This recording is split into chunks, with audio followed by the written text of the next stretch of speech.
So Kevin O'Leary obviously angered some leftists on CNN when he just simply spoke about facts and how businesses in leftist states really suffer. Take a look at that clip. And here's the one thing that nobody saw coming, and this is the competition of states.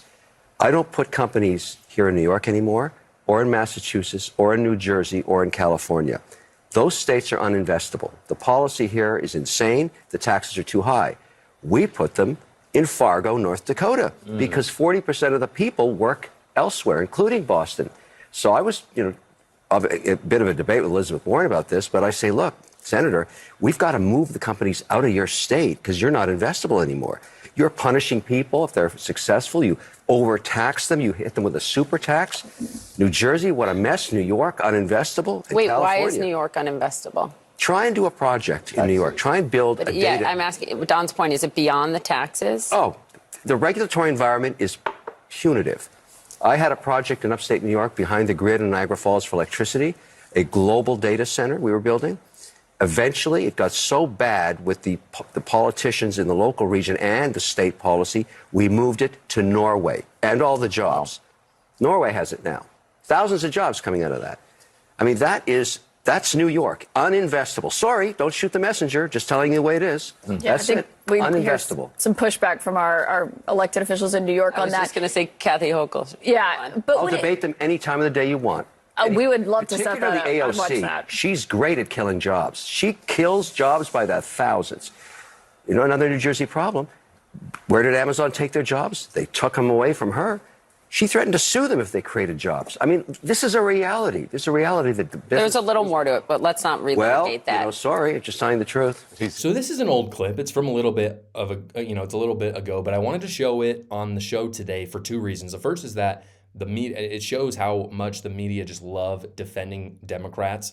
It's like their default. And then number two, this is kind of the evidence that Democrats can't lie their way through everything, because what Kevin O'Leary says there is just kind of, it's just his lived experience. You can't really fight it. It is astounding, though, how whenever someone is speaking ill of Democrats in a media context, the media just has to fact check and defend and clarify. Like suddenly they have to do their job, right? They have to be extra careful about the truth and make sure it's told exactly. Okay, fair enough.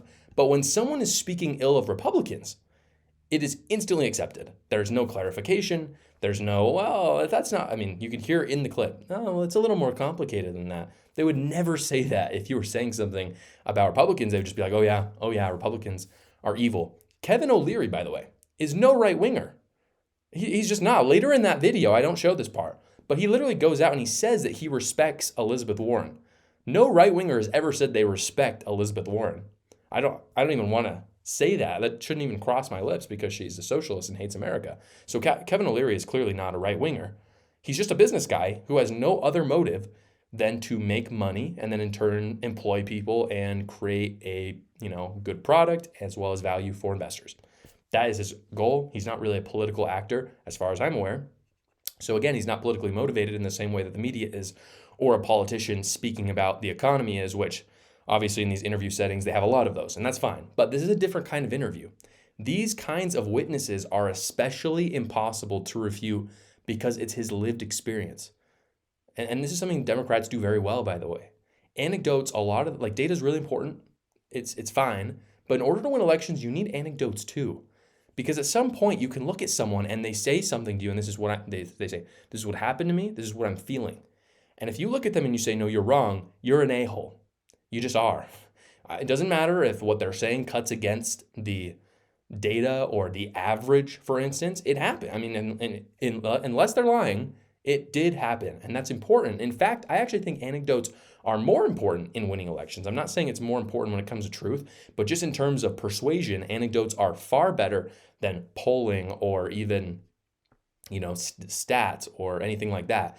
In the same way as it's impossible to refute what Kevin O'Leary is saying, it's impossible for Democrats to refute, for instance, that you have to pay 25% more at the grocery store today. They'll try to lie about it, and they'll literally gaslight you and say, oh no, life is better today than it was under Trump. But you see it every week when you go to the grocery store. So the lies have no power anymore because they're saying it to you, and you're like, no, but I literally can remember, because it hasn't been that long, inflation went crazy. I can remember 4 years ago, a gallon of milk was $2. I can remember that. And now it's $3.20. So, you can tell me it's better, but I know it's not. And like eggs have gone up like 100%. Like I know that. It's really tangible in my mind because it happened in the last 4 years. This wasn't over the course of 20, 30 years. And these anecdotes are what Republicans need to push to remind everyone of the disastrous policies that Democrats have been pushing for decades now, because what Democrats will do is they'll pull these kind of falsified stats and these stretch stats, and they'll say, look how good the economy is. And over time, unfortunately, again, I really hate to say this, but there's a huge group in America that are the stupid vote. And over time, when enough stats is put out there, they start to say that the economy is actually doing well. For instance, if you look at the approval under Kamala Harris, and who basically, if you put up Kamala Harris and Donald Trump and you ask them, and you ask just people, who is better equipped to handle the economy, what you're seeing right now is that the numbers are going more in favor of Kamala Harris. They're still better for Trump, but they're getting more and more for Kamala Harris, which is truly astounding because the economy has never gotten better under Kamala Harris. It just never has. It's literally, inflation is compounding.